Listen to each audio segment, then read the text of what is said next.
Si te parece, vamos a hablar un poco ahora del tema de ambición. Yo te quería preguntar si crees que es bueno ser autoexigente. Aquí tocamos el tema de la personalidad. La personalidad es uno de los factores que para mí más influyen en el burnout, ¿vale? Sobre todo hay dos tipos de personalidad que son los que más llevan a la gente a vivir más estresados. Habría más, pero bueno, menciono estos dos, que son ser demasiado autoexigente y demasiado perfeccionista, y también ser demasiado ayudador, lo que yo llamo el rol salvador, que si quieres luego hablamos de eso. Buenísimo, me encanta. Es un temazo. Entonces, la gente muy autoexigente, muy perfeccionista, tú me has preguntado si creo que es bueno, y mi respuesta es que yo creo que sí, es bueno ser un poco autoexigente, o sea, ser equilibrado, pero bueno, ser capaz de exigirte, no sé, ¿no? Pues si quieres, por ejemplo, coger el hábito de ir al gimnasio o de comer bien, pues requiere un poco de esfuerzo, de exigencia, ¿no? O si quieres sacar adelante un proyecto, te va a requerir eso. Entonces, un poco es bueno y es necesario. El problema es la gente que se pasa. Y ahí empezamos a sufrir de muchas maneras, ¿no? Por ejemplo, cuando alcanzas un objetivo, nunca es suficiente, ¿no? De hecho, el otro día estuve teniendo una consulta con un cantante bastante famoso. Te hablo de un cantante que ha llenado, yo qué sé, el Palacio de los Deportes en Madrid, ¿vale? Con sus fans. Y una cosa que le pasaba era precisamente como esa sensación de nunca es suficiente, ¿no? Que tiene que ver también con su historia familiar y tal. Y bueno, es una persona, la verdad, como muy buena persona. Pero bueno, ha heredado como ese nunca es suficiente. Siempre hay que luchar más porque nunca vas a estar seguro, ¿no? Entonces, claro, eso lleva a que tienes grandes logros y no disfrutas de ellos, como podrías disfrutar, ¿no? Es decir, joder, estoy bien así, ¿no? De verdad, y estoy satisfecho. Entonces, eso es un peligro de la autoexigencia. Luego también, otro peligro de la autoexigencia es precisamente el burnout. O sea, que te exiges tanto, que al final tu cuerpo acaba perdiendo la salud y perdiendo la energía. Entonces, bueno, sin duda es uno de los elementos que hay que trabajar, ¿no? en el burnout, y que, a ver, yo al final soy psiquiatra y soy psicoterapeuta. Es una de las cosas que más trabajo, de las que más hablo, ¿no? Es el tema de la exigencia y también de este rol ayudador que te decía. Antes, cuando hemos empezado esta entrevista, hablábamos de que tenemos como concepto que tener éxito significa pues levantarte a las 5 de la mañana, hacer jornadas laborales de 14 horas, de no poder parar, de no puedo permitirme, me invento, ir a jugar un partido de pádel porque tengo que estar trabajando. ¿Por qué crees que hay esta falsa creencia? Vale. ¿Y cómo crees que afecta esto a nuestro cuerpo? Bueno, esta falsa creencia yo creo que viene de... a ver, esto me voy a poner como muy profundo, ¿vale? Pero yo creo que nuestros abuelos, que vivieron una guerra y hambrunas y tal, claro, para ellos la supervivencia era trabajar mucho y esforzarse muchísimo, porque realmente eso era lo que les llevaba a sobrevivir, ¿no? Entonces nuestros padres y las generaciones actuales hemos heredado esa mentalidad, pero ya no hay hambrunas, ya no hay una guerra, ¿no? O sea, está guay que te trabajes y que te esfuerces, ¿no? Pero, joder, también aprovecha y vive y disfruta de la vida que, de hecho, tus abuelos la han conseguido para ti, ¿no? Entonces no tiene mucho sentido que te machaques así, ¿no? Y sobre todo, bueno, aparte de esto, que ya es un tema, claro, que al final es que es lo que vengo diciendo, que ese machaque constante es que te va a afectar a la salud, ¿no? Y de hecho afecta a la salud a millones de personas. Entonces también es plantearte, ¿no? ¿Qué prefieres? ¿Como hacer muchas cosas sin salud y sin disfrutarlas? O a lo mejor hacer un poco menos y llevar un ritmo más equilibrado, ¿no? Y disfrutarlo más y conectar más. Y luego pasa una cosa con el tema de la autoexigencia, que a mí me pasa... A ver, yo estoy diciendo todo esto y a mí me pasa todo esto. O sea, yo soy súper autoexigente, soy súper ayudador, ahora cuando hablemos de ello. Lo que pasa es que he aprendido a gestionar eso, ¿no? Y a regularlo. Y una cosa que yo me doy cuenta es que cuando consigo exigirme menos, me salen las cosas mucho mejor y es como que encima todo funciona mejor y te produce mucho más, ¿no? En vez de que cuando estás todo controlándolo, todo ahí y machacándote, ya llega un punto que tu cuerpo no puede dar más, ¿no? Entonces hay un elemento que se cumple siempre, que es que cuando reduces un poquito, es sobre todo si eres autoexigente. A ver, si eres una persona que es cero exigente, pues no. Pero las personas autoexigentes, cuando aprenden a reducir un poco, todo les sale mucho mejor y al final producen más. ¿Tú crees que trabajar más es sinónimo de ser más valioso? No. Esta pregunta es muy profunda. Si me la estás haciendo con segundas intenciones. Pero uno de los problemas que hay justamente es eso, ¿no? ¿Por qué nos exigimos tanto? Bueno, porque en algún momento hemos desarrollado la creencia y el circuito cerebral de que soy más valioso cuanto más produzco. Soy más valioso cuanto más trabajo, ¿no?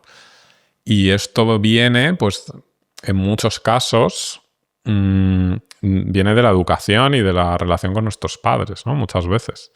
Que a lo mejor en ciertos momentos no estaban muy disponibles emocionalmente. ¿Y cómo podías llamar su atención? Pues haciendo muy bien las cosas, ¿no? Entonces te decían, oye, qué bueno eres, qué bien, ¿no? Y había más atención y más cariño. Y eso, pues, llevado a la vida adulta, pues es que en tu cerebro tienes como ese aprendizaje de cuanto más hago, más valioso voy a ser, ¿no? Y eso es una de las raíces profundas del burnout, ¿no? Tienes que aprender que eres valioso porque sí. Que no eres valioso por hacer cosas, ¿no? Y que el hacer cosas es muy bueno, pero la raíz de que tú seas valioso es porque sí, o sea, ya está ahí, ¿no? Y desde ahí, pues que logres cosas, que hagas cosas, es maravilloso. Pero tu valía, digamos, como ser humano, no debe venir de ahí. Háblanos del síndrome del Salvador. Pues es el síndrome por el cual las personas ayudan a los demás, pero pensando que las ayudan, pero en el fondo las están haciendo daño y encima se están haciendo daño a ellos mismos, ¿vale? Ese es el resumen del síndrome del Salvador. Es un síndrome muy extendido en nuestra sociedad también, porque si te fijas, toda nuestra cultura está llena de figuras, de superhéroes y de personajes que son como todopoderosos, que ayudan a los demás y que ellos no necesitan nada, ¿no? Son como semidioses, ¿no? Pues toda esta gente, Iron Man, los héroes de Marvel, pero también otros personajes como por ejemplo la Cenicienta, Blancanieves, son modelos de Salvador también, ¿no? Porque, pues yo qué sé, sí, ¿no? La Cenicienta está ayudando a sus hermanastras, dándolo todo, haciendo todo, no se queja, ¿no? No rompe un plato, como si ella pudiera ser buena infinitamente y no necesitara nada, y encima esa bondad luego tiene un premio, que es que el príncipe te elige a ti, ¿vale? Cosa que en la vida real no va a suceder.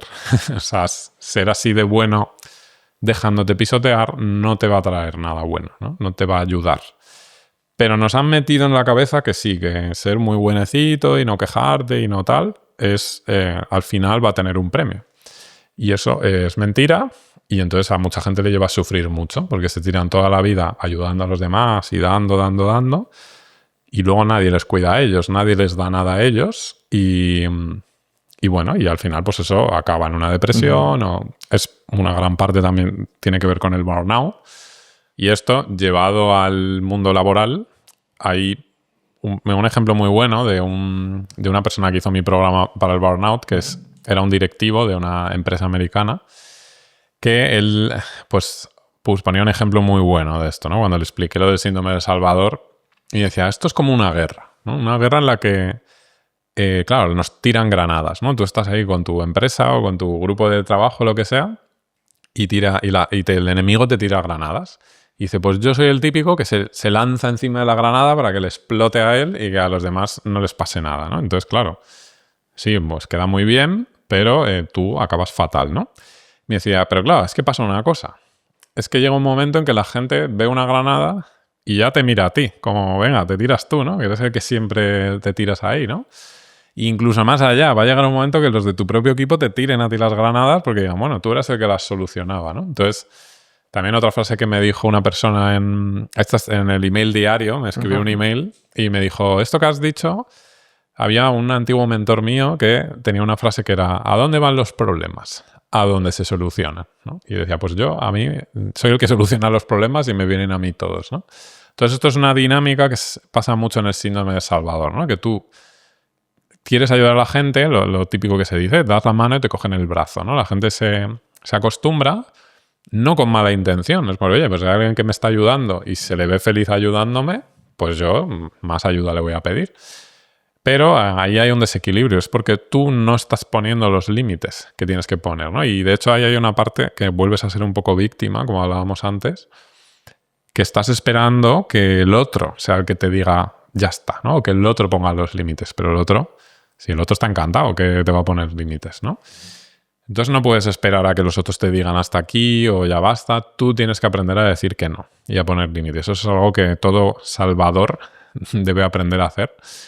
Y también algo que debe ser muy consciente es que su ayuda está haciendo daño a los demás al final. Y esto es muy importante, ¿no? Porque lo que haces es volver a los otros dependientes de ti, ¿no? Y volverles inválidos. Esto me lo contaba... Esto fue una enfermera que bueno, pues en su equipo... o sea, la tarea que ellos hacían en la planta del hospital y tal... Pues ella se acostumbró a hacer ella una determinada labor, una cosa técnica que tampoco voy a entrar. Bueno, pues el día que ella se fue de baja, nadie sabía hacer eso. Y eso fue una locura para sus compañeros, para los pacientes. O sea, al final, de tanto querer hacer el bien, haces el mal a los demás, ¿no? Y dejas de ayudar. Entonces, bueno, esto es un tema clave que tiene mucho que ver con el burnout, porque al final, claro, si todas las granadas te vienen a ti, ¿no? Todos los problemas te vienen aquí, pues por supuesto tú vas a acabar más estresado y con más burnout. Por eso es clave trabajar esto, ¿no? Para cambiarlo. Me ha gustado mucho justo este ejemplo que has puesto de la granada también. Más que nada porque muchas veces lo que suele pasar con gente también así, que le gusta mucho ayudar y que tienden a decir siempre que sí a todo, sí. Es decir, que les cuesta mucho decir que no, es que luego, cuando tú dices que sí 100 veces... Cuando dices que no una vez, no tienen en cuenta las 100 veces que has dicho que sí. Tienen en cuenta la vez que has dicho que no y luego ya es que eres malo, es que eres egoísta, es que porque no me ayudas, es que tú siempre...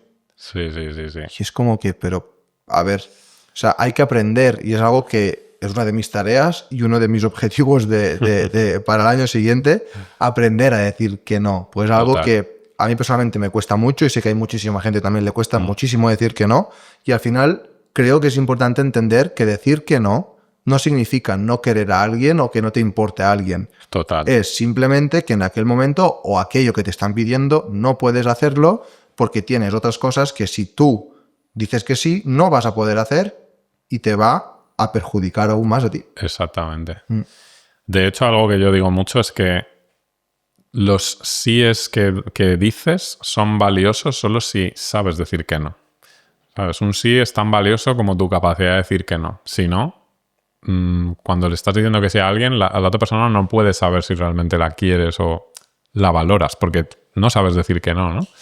Y bueno, esto es fundamental, ¿no? Y mucha gente con este síndrome del Salvador le pasa mucho en sus relaciones personales que al final se acostumbra a vivir haciendo cosas que no le gustan y se acaba desconectando de la otra persona. Esto es burnout también, ¿no? Se queman de la otra persona, pero no por la otra persona, sino por su incapacidad de decir que no y crear una relación que sea buena para ellos, ¿no? Y esto es muy sutil y le pasa a muchísima gente. ¿Qué consejo le podríamos dar entonces a una persona que sufre diciendo que no sabe decir que no y que vive atrapado en ese sí constante? Pues que tiene que... se parece mucho a lo que decíamos del miedo, ¿vale? Tiene que empezar poco a poco. En este caso, aparte de que una persona así va a tener miedo a decir que no, porque va a pensar que si dice que no es como que rompe la relación o que en el trabajo pues que todo el mundo le va a odiar, todas estas cosas, y va a ser la catástrofe del fin del mundo. Entonces, un consejo es... sí, iba a decir que también siente mucha culpa, ¿vale? Es una emoción que me esclaviza mucho, porque es como me siento culpable si digo que no, ¿no? Incluso ya me siento culpable si alguien me dice que tiene un problema y yo no le ofrezco ayuda, cuando él ni siquiera me la ha pedido, ¿no? Entonces esto es un poco como el miedo. Tienes que aprender a actuar aunque sientas culpa, ¿vale? Aunque sientas miedo, lo que sea, ¿no? Y acostumbrarte un poco a que, bueno, eso es un poco, es una emoción que te aparece ahí por cosas de tu historia, que no te está hablando del problema de ese momento, ¿vale? Tú no eres culpable de que la otra persona tenga un problema. Y ahí mi consejo, que esto fue muy bueno el otro día en mi programa online, había una mujer, una profesora, que unos compañeros se meten con ella, ¿sabes? La hacen como acoso y un poco medio la miran mal, se ríen de ella, no sé qué. Y ella es una persona súper salvadora que su reacción es sonreír encima, ¿sabes? O sea, siempre está como con la sonrisa, ¿no? Y entonces la están mirando mal y ella sonríe, ¿no? Y entonces un consejo que le dio una persona del grupo, muy bueno, le dijo, ¿por qué no pruebas por dejar de sonreír?